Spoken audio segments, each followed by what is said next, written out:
Sir Arthur Conan Doyle. The Final Problem. Narrated by Carol Phillips.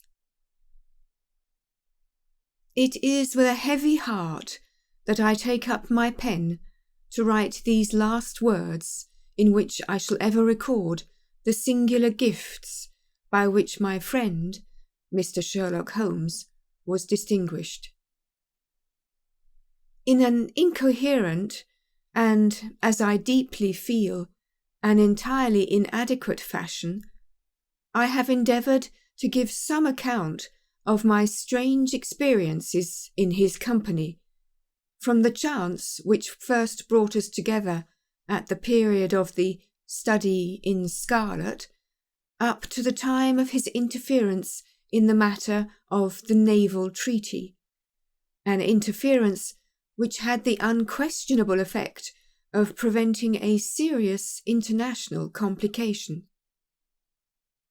It was my intention to have stopped there, and to have said nothing of that event which has created a void in my life, which the lapse of 2 years has done little to fill. My hand has been forced, however, by the recent letters in which Colonel James Moriarty defends the memory of his brother, and I have no choice but to lay the facts before the public exactly as they occurred. I alone know the absolute truth of the matter, and I am satisfied that the time has come when no good purpose is to be served by its suppression. As far as I know, there have been only 3 accounts in the public press. That in the Journal de Genève on May the 6th, 1891, the Reuters dispatch in the English papers on May the 7th, and finally the recent letter to which I have alluded. Of these, the first and second were extremely condensed, while the last is, as I shall now show, an absolute perversion of the facts. It lies with me to tell for the first time what really took place between Professor Moriarty and Mr. Sherlock Holmes. It may be remembered that after my marriage and my subsequent start in private practice, the very intimate relations which had existed between Holmes and myself became to some extent modified. He still came to me from time to time when he desired a companion in his investigation, but these occasions grew more and more seldom, until I find that in the year 1890 there were only 3 cases of which I retain any record. During the winter of that year, and the early spring of 1891, I saw in the papers that he had been engaged by the French government upon a matter of supreme importance, and I received 2 notes from Holmes, dated from Narbonne and from Nîmes, from which I gathered that his stay in France was likely to be a long one. It was with some surprise, therefore, that I saw him walk into my consulting room upon the evening of April 24th. It struck me that he was looking even paler and thinner than usual. "Yes, I have been using myself up rather too freely," he remarked, in answer to my look rather than to my words. "I have been a little pressed of late. Have you any objection to my closing your shutters?" The only light in the room came from the lamp upon the table at which I had been reading. Holmes edged his way round the wall, and flinging the shutters together, he bolted them securely. "You are afraid of something?" I asked. "Well, I am." "Of what?" "Of air guns, My dear Holmes, what do you mean? I think that you know me well enough, Watson, to understand that I am by no means a nervous man. At the same time, it is stupidity rather than courage to refuse to recognize danger when it is close upon you. Might I trouble you for a match? He drew in the smoke of his cigarette, as if the soothing influence was grateful to him. I must apologize for calling so late, said he, and I must further beg you to be so unconventional as to allow me to leave your house presently by scrambling over your back garden wall. But what does it all mean? I asked. He held out his hand, and I saw in the light of the lamp that 2 of his knuckles were burst and bleeding. It is not an airy nothing, you see, said he, smiling. On the contrary, it is solid enough for a man to break his hand over. Is Mrs. Watson in? She is away upon a visit. Indeed, you are alone? Quite. Then it makes it the easier for me to propose that you should come away with me for a week to the continent. Where? Oh, anywhere. It's all the same to me. There was something very strange in all this. It was not Holmes's nature to take an aimless holiday, and something about his pale, worn face told me that his nerves were at their highest tension.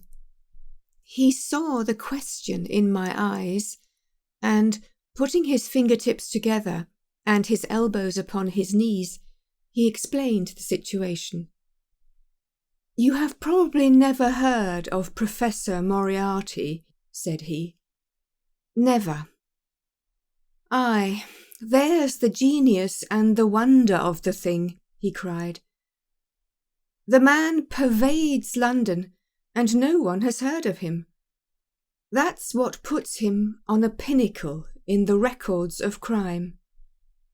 I tell you, Watson, in all seriousness, that if I could beat that man, if I could free society of him, I should feel that my own career had reached its summit, and I should be prepared to turn to some more placid line in life. Between ourselves, the recent cases in which I have been of assistance to the royal family of Scandinavia and to the French Republic have left me in such a position that I could continue to live in the quiet fashion which is most congenial to me, and to concentrate my attention upon my chemical researches. But I could not rest, Watson. I could not sit quiet in my chair if I thought that such a man as Professor Moriarty were walking the streets of London unchallenged. What has he done, then? His career has been an extraordinary one. He is a man of good birth and excellent education, endowed by nature with a phenomenal mathematical faculty. At the age of 21, he wrote a treatise upon the binomial theorem, which has had a European vogue. On the strength of it, he won the mathematical chair at one of our smaller universities, and had, to all appearances, a most brilliant career before him. But the man had hereditary tendencies of the most diabolical kind. A criminal strain ran in his blood, which, instead of being modified, was increased and rendered infinitely more dangerous by his extraordinary mental powers. Dark rumours gathered round him in the university town, and eventually he was compelled to resign his chair and to come down to London, where he set up as an army coach. So much is known to the world, but what I am telling you now is what I have myself discovered. As you are aware, Watson, There is no one who knows the higher criminal world of London so well as I do. For years past, I have continually been conscious of some power behind the malefactor, some deep organizing power which forever stands in the way of the law and throws its shield over the wrongdoer. Again and again, in cases of the most varying sorts, forgery cases, robberies, murders, I have felt the presence of this force, and I have deduced its action in many of those undiscovered crimes in which I have not been personally consulted. For years I have endeavoured to break through the veil which shrouded it, and at last the time came when I seized my thread and followed it until it led me, after 1,000 cunning windings, to ex-Professor Moriarty of mathematical celebrity. He is the Napoleon of crime, Watson. He is the organizer of half that is evil and of nearly all that is undetected in this great city. He is a genius, a philosopher, an abstract thinker. He has a brain of the first order. He sits motionless like a spider in the centre of its web, but that web has 1,000 radiations, and he knows very well every quiver of each of them. He does little himself. He only plans. But his agents are numerous and splendidly organized. Is there a crime to be done? A paper to be abstracted? We will say, a house to be rifled? A man to be removed? The word is passed to the professor. The matter is organized and carried out. The agent may be caught. In that case, money is found for his bail or his defence. But the central power which uses the agent is never caught, never so much as suspected.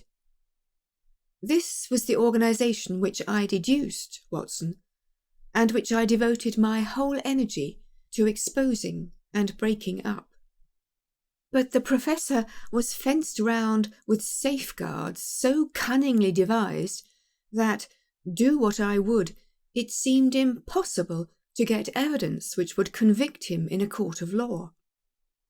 You know my powers, my dear Watson, and yet at the end of 3 months I was forced to confess that I had at last met an antagonist who was my intellectual equal. My horror at his crimes was lost in my admiration at his skill. But at last he made a trip, only a little trip, but it was more than he could afford when I was so close upon him. I had my chance, and, starting from that point, I have woven my net round him until now it is all ready to close. In 3 days, that is to say, on Monday next, matters will be ripe, and the professor, with all the principal members of his gang, will be in the hands of the police. Then will come the greatest criminal trial of the century, the clearing up of over 40 mysteries, and the rope for all of them. But if we move at all prematurely, you understand, they may slip out of our hands even at the last moment. Now, if I could have done this without the knowledge of Professor Moriarty, all would have been well. But he was too wily for that. He saw every step which I took to draw my toils round him. Again and again he strove to break away, but I as often headed him off. I tell you, my friend, that if a detailed account of that silent contest could be written, it would take its place as the most brilliant bit of thrust and parry work in the history of detection. Never have I risen to such a height, and never have I been so hard pressed by an opponent. He cut deep, and yet I just undercut him. This morning the last steps were taken, and 3 days only were wanted to complete the business.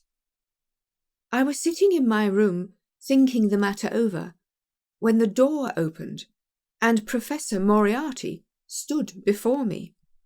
My nerves are fairly proof, Watson, but I must confess to a start when I saw the very man who had been so much in my thoughts standing there on my threshold. His appearance was quite familiar to me. He is extremely tall and thin. His forehead domes out in a white curve, and his 2 eyes are deeply sunken in his head. He is clean-shaven, pale and ascetic-looking, retaining something of the professor in his features. His shoulders are rounded from much study, and his face protrudes forward and is forever slowly oscillating from side to side in a curiously reptilian fashion. He peered at me with great curiosity in his puckered eyes. "You have less frontal development than I should have expected," said he at last. "It is a dangerous habit to finger loaded firearms in the pocket of one's dressing gown." The fact is that upon his entrance I had instantly recognized the extreme personal danger in which I lay. The only conceivable escape for him lay in silencing my tongue. In an instant I had slipped the revolver from the drawer into my pocket, and was covering him through the cloth. At his remark, I drew the weapon out and laid it cocked upon the table. He still smiled and blinked, but there was something about his eyes which made me feel very glad that I had it there. "You evidently don't know me," said he. "On the contrary," I answered, "I think it is fairly evident that I do. Pray take a chair. I can spare you 5 minutes if you have anything to say." "All that I have to say has already crossed your mind," said he. "Then possibly my answer has crossed yours," I replied. "You stand fast?" "Absolutely." He clapped his hand into his pocket, and I raised the pistol from the table. But he merely drew out a memorandum book in which he had scribbled some dates. "You crossed my path on the 4th of January, said he. "On the 23rd you incommoded me. By the middle of February I was seriously inconvenienced by you. At the end of March I was absolutely hampered in my plans. And now, at the close of April, I find myself placed in such a position, through your continual persecution, that I am in positive danger of losing my liberty. The situation is becoming an impossible one." "Have you any suggestion to make?" I asked. "You must drop it, Mr. Holmes," said he, swaying his face about. "You really must, you know." "After Monday," said I. "Tut, tut," said he. "I am quite sure that a man of your intelligence will see that there can be but one outcome to this affair. It is necessary that you should withdraw. You have worked things in such a fashion that we have only one resource left. It has been an intellectual treat to me to see the way in which you have grappled with this affair, and I say, unaffectedly, that it would be a grief to me to be forced to take any extreme measure. You smile, sir, but I assure you that it really would." "Danger is part of my trade," I remarked. That is not danger, said he. It is inevitable destruction. You stand in the way not merely of an individual, but of a mighty organization, the full extent of which you, with all your cleverness, have been unable to realize. You must stand clear, Mr. Holmes, or be trodden under foot. I am afraid, said I, rising, that in the pleasure of this conversation I am neglecting business of importance which awaits me elsewhere. He rose also, and looked at me in silence, shaking his head sadly. Well, well, said he at last, it seems a pity, but I have done what I could. I know every move of your game. You can do nothing before Monday. It has been a duel between you and me, Mr. Holmes. You hope to place me in the dock. I tell you that I will never stand in the dock. You hope to beat me. I tell you that you will never beat me. If you are clever enough to bring destruction upon me, rest assured that I shall do as much to you. You have paid me several compliments, Mr. Moriarty, said I. Let me pay you one in return when I say that, if I were assured of the former eventuality, I would, in the interests of the public, cheerfully accept the latter. I can promise you the one, but not the other, he snarled, and so turned his rounded back upon me, and went peering and blinking out of the room.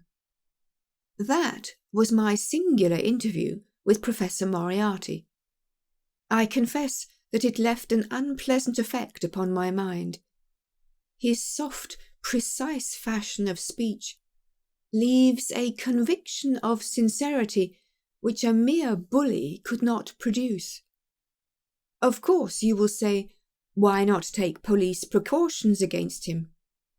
The reason is that I am well convinced that it is from his agents the blow will fall. I have the best proofs that it would be so. You have already been assaulted? My dear Watson, Professor Moriarty is not a man who lets the grass grow under his feet. I went out about midday to transact some business in Oxford Street. As I passed the corner which leads from Bentinck Street on to the Welbeck Street crossing, a 2-horse van, furiously driven, whizzed round and was on me like a flash.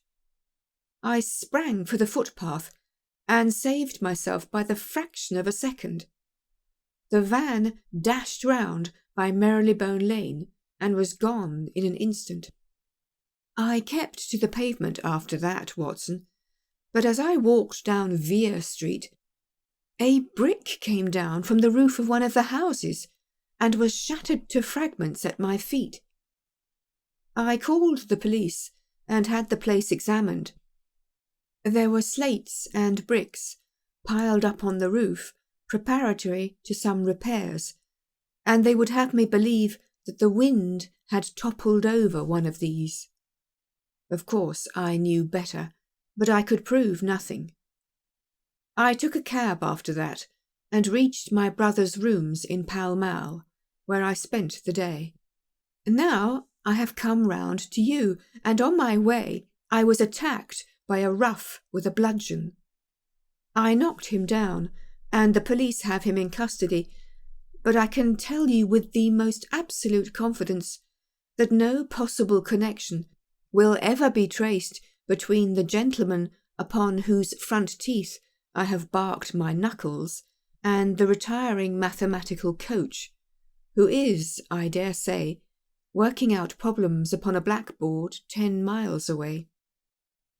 You will not wonder, Watson, that my first act on entering your rooms was to close your shutters, and that I have been compelled to ask your permission to leave the house by some less conspicuous exit than the front door.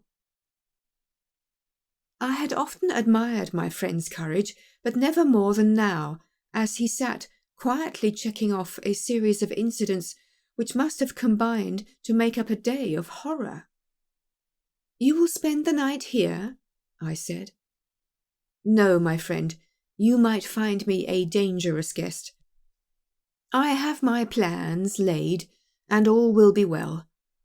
Matters have gone so far now that they can move without my help as far as the arrest goes, though my presence is necessary for a conviction.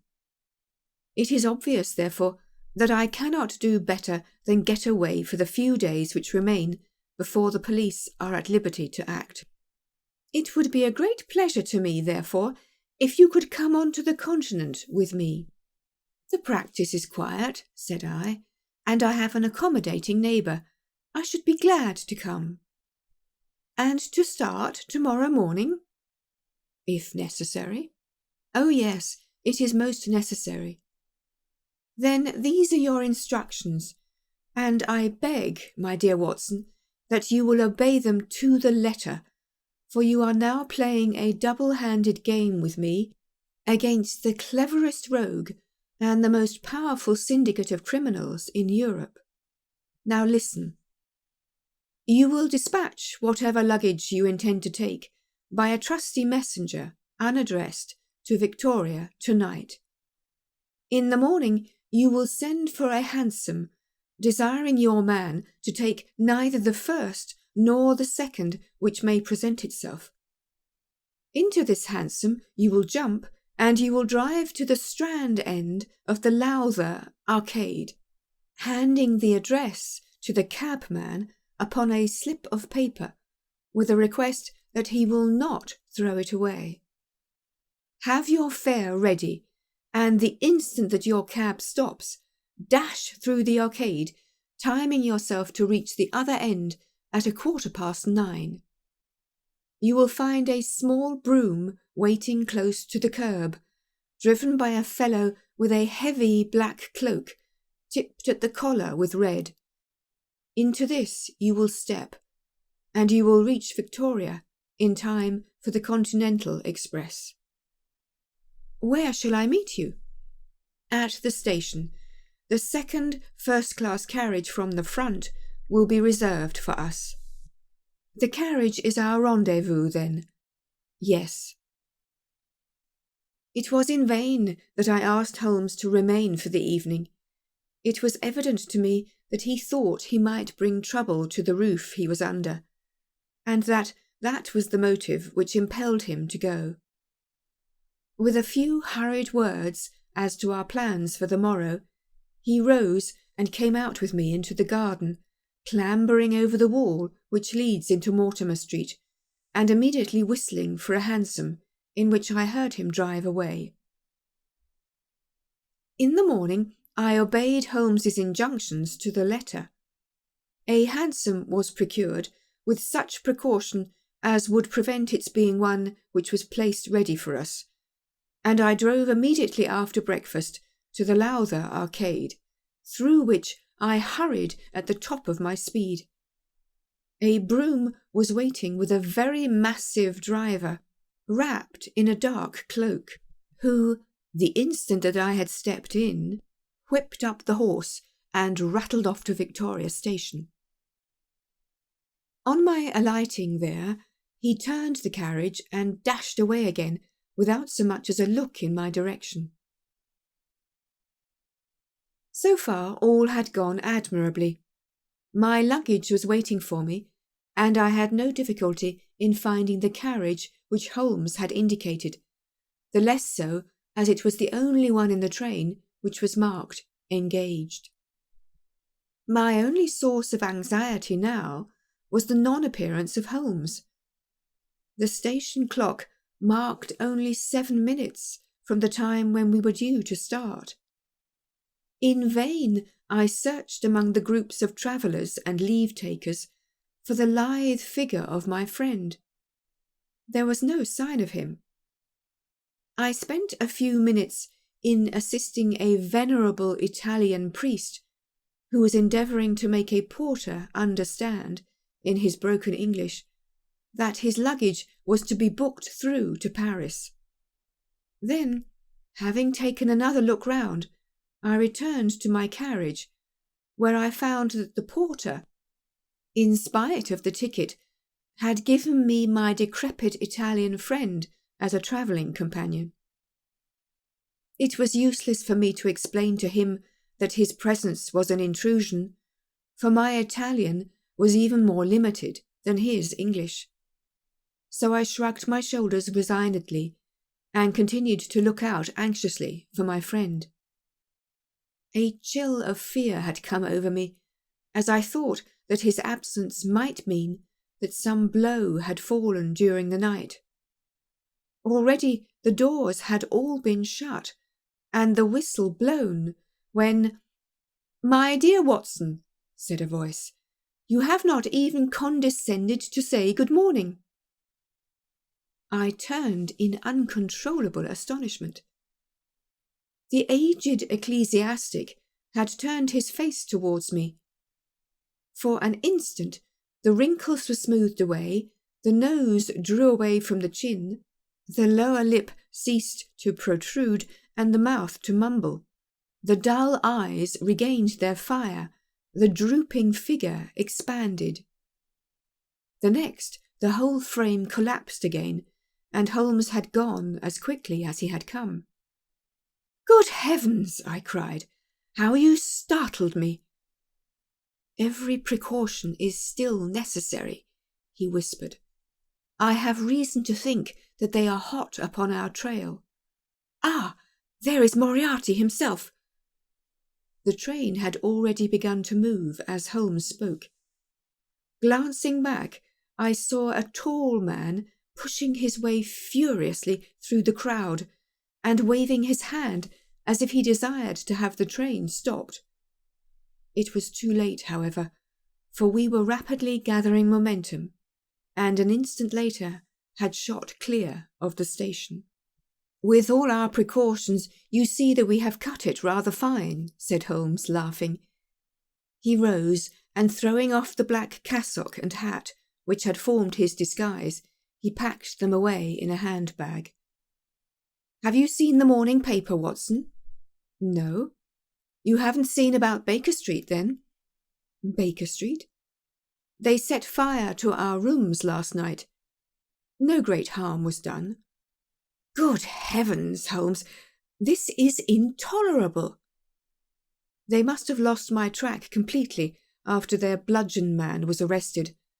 Otherwise they could not have imagined that I had returned to my rooms. They have evidently taken the precaution of watching you, however, and this is what has brought Moriarty to Victoria. You could not have made any slip in coming. I did exactly what you advised. Did you find your brougham?" "Yes, it was waiting." "Did you recognize your coachman?" "No." "It was my brother, Mycroft. It is an advantage to get about in such a case without taking a mercenary into your confidence. But we must plan what we are to do about Moriarty now. As this is an express, and as the boat runs in connection with it, I should think we have shaken him off very effectively. My dear Watson, you evidently did not realize my meaning when I said that this man may be taken as being quite on the same intellectual plane as myself. You do not imagine that if I were the pursuer, I should allow myself to be baffled by so slight an obstacle. Why, then, should you think so meanly of him? What will he do?" "What I should do." "What would you do, then?" "Engage a special." "But it must be late." "By no means. The train stops at Canterbury, and there is always at least a quarter of an hour's delay at the boat. He will catch us there." "One would think that we were the criminals." "Let us have him arrested on his arrival." "It would be to ruin the work of 3 months. We should get the big fish, but the smaller would dart right and left out of the net. On Monday we should have them all. No, An arrest is inadmissible. What then? We shall get out at Canterbury. And then? Well, then we must make a cross-country journey to Newhaven and so over to Dieppe. Moriarty will again do what I should do. He will get on to Paris, mark down our luggage, and wait for 2 days at the depot. In the meantime, we shall treat ourselves to a couple of carpet-bags, encourage the manufacturers of the countries through which we travel, and make our way at our leisure into Switzerland, via Luxembourg and Basel. At Canterbury, therefore, we alighted, only to find that we should have to wait an hour before we could get a train to Newhaven. I was still looking rather ruefully after the rapidly disappearing luggage van, which contained my wardrobe, when Holmes pulled my sleeve and pointed up the line. "Already, you see," said he. Far away, from among the Kentish woods, there rose a thin spray of smoke. A minute later, a carriage and engine could be seen flying along the open curve, which leads to the station.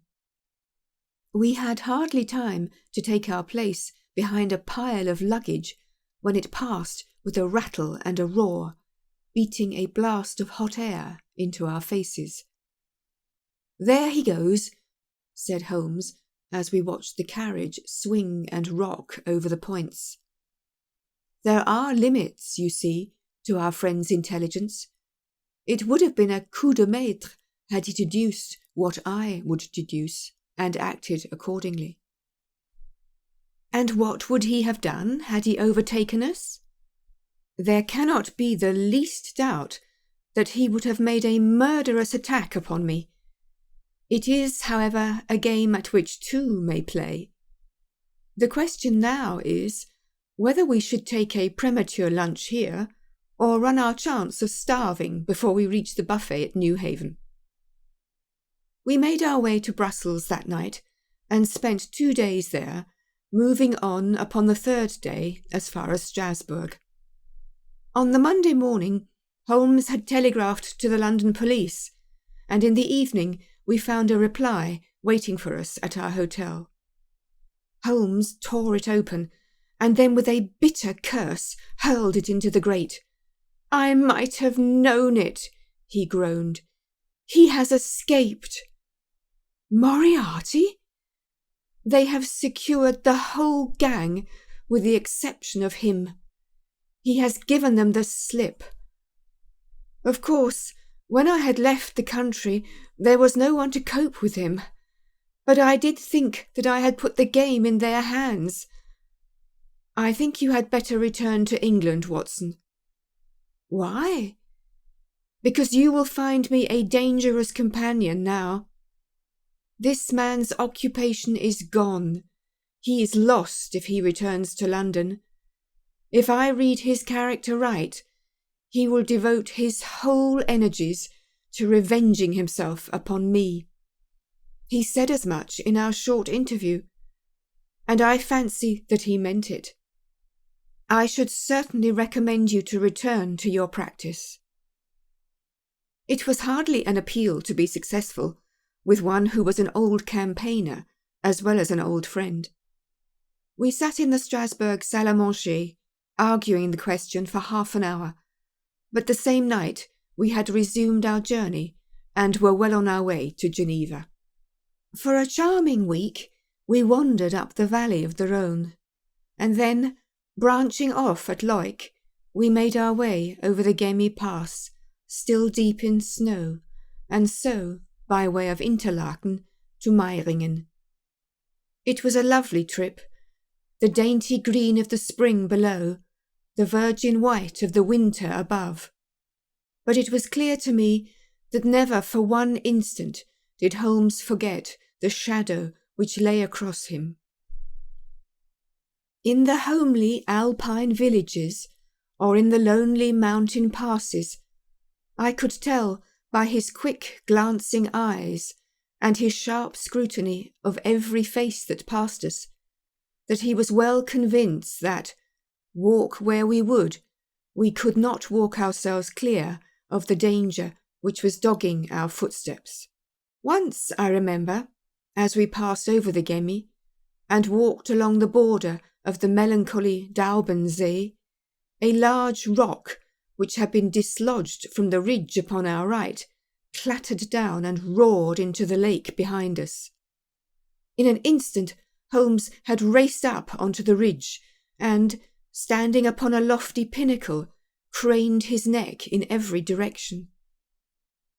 It was in vain that our guide assured him that a fall of stones was a common chance in the springtime at that spot. He said nothing, but he smiled at me with the air of a man who sees the fulfilment of that which he had expected. And yet, for all his watchfulness, he was never depressed. On the contrary, I can never recollect having seen him in such exuberant spirits. Again and again, he recurred to the fact that, if he could be assured that society was freed from Professor Moriarty, he would cheerfully bring his own career to a conclusion. "I think that I may go so far as to say, Watson, that I have not lived wholly in vain," he remarked. "If my record were closed tonight, I could still survey it with equanimity. The air of London is the sweeter for my presence. In over 1,000 cases, I am not aware that I have ever used my powers upon the wrong side. Of late, I have been tempted to look into the problems furnished by nature, rather than those more superficial ones for which our artificial state of society is responsible. Your memoirs will draw to an end, Watson, upon the day that I crown my career by the capture or extinction of the most dangerous and capable criminal in Europe. I shall be brief and yet exact in the little which remains for me to tell. It is not a subject on which I would willingly dwell, and yet I am conscious that a duty devolves upon me to omit no detail. It was on the 3rd of May that we reached the little village of Meiringen, where we put up at the Englischer Hof, then kept by Peter Steiler the elder. Our landlord was an intelligent man and spoke excellent English, having served for 3 years as a waiter at the Grosvenor Hotel in London. At his advice, on the afternoon of the 4th, we set off together with the intention of crossing the hills and spending the night at the hamlet of Rosenlaui. We had strict instructions, however, on no account to pass the falls of Reichenbach, which are about halfway up the hill, without making a small detour to see them. It is indeed a fearful place. The torrent, swollen by the melting snow, plunges into a tremendous abyss, from which the spray rolls up like the smoke from a burning house. The shaft into which the river hurls itself is an immense chasm, lined by glistening coal-black rock, and narrowing into a creaming, boiling pit of incalculable depth, which brims over and shoots the stream onward over its jagged lip. The long sweep of green water roaring forever down, and the thick, flickering curtain of spray, hissing forever upward, turn a man giddy with their constant whirl and clamour. We stood near the edge, peering down at the gleam of the breaking water far below us against the black rocks, and listening to the half-human shout which came booming up with the spray out of the abyss. The path has been cut halfway round the fall to afford a complete view, but it ends abruptly, and the traveller has to return as he came. We had turned to do so when we saw a Swiss lad come running along it with a letter in his hand. It bore the mark of the hotel which we had just left, and was addressed to me by the landlord. It appeared that within a very few minutes of our leaving, an English lady had arrived who was in the last stage of consumption. She had wintered at Davos Platz and was journeying now to join her friends at Lucerne when a sudden hemorrhage had overtaken her. It was thought that she could hardly live a few hours, but it would be a great consolation to her to see an English doctor, and if I would only return, etc., etc. The good Steiler assured me in a postscript that he would himself look upon my compliance as a very great favour, since the lady absolutely refused to see a Swiss physician, and he could not but feel that he was incurring a great responsibility. The appeal was one which could not be ignored. It was impossible to refuse the request of a fellow countrywoman dying in a strange land. Yet I had my scruples about leaving Holmes. It was finally agreed, however, that he should retain the young Swiss messenger with him as guide and companion, while I returned to Meiringen.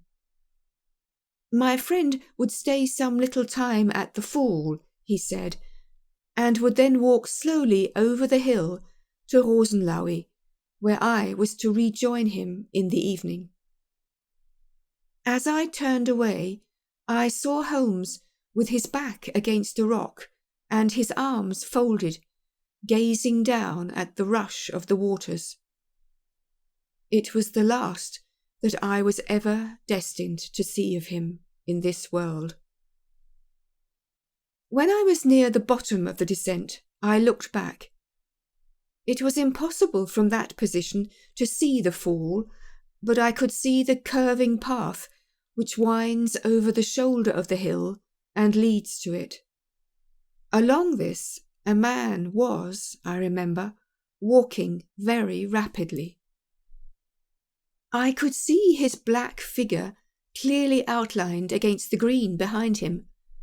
I noted him and the energy with which he walked, but he passed from my mind again as I hurried on upon my errand. It may have been a little over an hour before I reached Meiringen. Old Steiler was standing at the porch of his hotel. "Well," said I, as I came hurrying up, "I trust that she is no worse." A look of surprise passed over his face, and at the first quiver of his eyebrows, my heart turned to lead in my breast. "You did not write this?" I said, pulling the letter from my pocket. "There is no sick Englishwoman at the hotel?" "Certainly not," he cried, "but it has the hotel mark upon it. Ha! It must have been written by that tall Englishman who came in after you had gone. He said—" But I waited for none of the landlord's explanations. In a tingle of fear, I was already running down the village street and making for the path which I had so lately descended. It had taken me an hour to come down. For all my efforts, 2 more had passed before I found myself at the Fall of Reichenbach once more. There was Holmes's alpine stock, still leaning against the rock by which I had left him. But there was no sign of him, and it was in vain that I shouted. My only answer was my own voice reverberating in a rolling echo from the cliffs around me. It was the sight of that alpine stock which turned me cold and sick. He had not gone to Rosenlaui then. He had remained on that 3-foot path, with sheer wall on one side and sheer drop on the other, until his enemy had overtaken him. The young Swiss had gone too. He had probably been in the pay of Moriarty, and had left the 2 men together. And then what had happened? Who was to tell us what had happened then? I stood for a minute or two, to collect myself, for I was dazed with the horror of the thing. Then I began to think of Holmes's own methods and to try to practice them in reading this tragedy. It was, alas, only too easy to do. During our conversation, we had not gone to the end of the path, and the alpine stock marked the place where we had stood. The blackish soil is kept forever soft by the incessant drift of spray, and a bird would leave its tread upon it. 2 lines of footmarks were clearly marked along the farther end of the path, both leading away from me. There were none returning. A few yards from the end, the soil was all ploughed up into a patch of mud, and the branches and ferns which fringed the chasm were torn and bedraggled. I lay upon my face and peered over, with the spray spouting up all around me.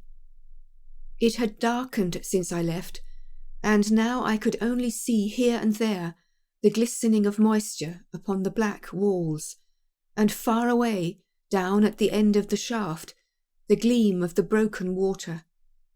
I shouted, but only the same half-human cry of the fall was borne back to my ears. But it was destined that I should, after all, have a last word of greeting from my friend and comrade.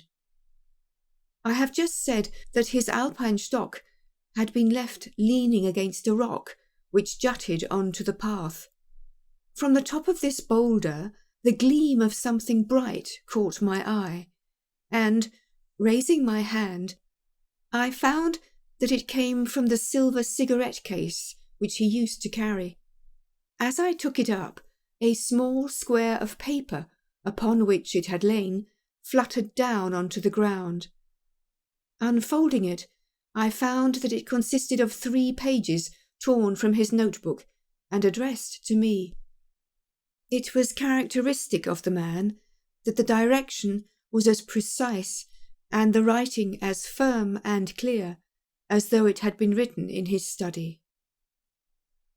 "My dear Watson," it said, "I write these few lines through the courtesy of Mr. Moriarty, who awaits my convenience for the final discussion of those questions which lie between us. He has been giving me a sketch of the methods by which he avoided the English police and kept himself informed of our movements. They certainly confirm the very high opinion which I had formed of his abilities. I am pleased to think that I shall be able to free society from any further effects of his presence, though I fear that it is at a cost which will give pain to my friends, and especially, my dear Watson, to you. I have already explained to you, however, that my career had in any case reached its crisis, and that no possible conclusion to it could be more congenial to me than this. Indeed, if I may make a full confession to you, I was quite convinced that the letter from Meiringen was a hoax, and I allowed you to depart on that errand, under the persuasion that some development of this sort would follow. Tell Inspector Patterson that the papers which he needs to convict the gang are in pigeonhole M, done up in a blue envelope and inscribed Moriarty. I made every disposition of my property before leaving England, and handed it to my brother Mycroft. Pray give my greetings to Mrs. Watson, and believe me to be, my dear fellow, very sincerely yours, Sherlock Holmes.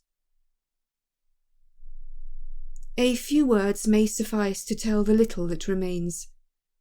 An examination by experts leaves little doubt that a personal contest between the 2 men ended, as it could hardly fail to end in such a situation, in their reeling over, locked in each other's arms. Any attempt at recovering the bodies was absolutely hopeless, and there, deep down in that dreadful cauldron of swirling water and seething foam, will lie, for all time, the most dangerous criminal and the foremost champion of the law of their generation. The Swiss youth was never found again, and there can be no doubt that he was one of the numerous agents whom Moriarty kept in his employ. As to the gang, it will be within the memory of the public how completely the evidence which Holmes had accumulated exposed their organization, and how heavily the hand of the dead man weighed upon them. Of their terrible chief, few details came out during the proceedings, and if I have now been compelled to make a clear statement of his career, it is due to those injudicious champions who have endeavoured to clear his memory by attacks upon him whom I shall ever regard as the best and the wisest man whom I have ever known.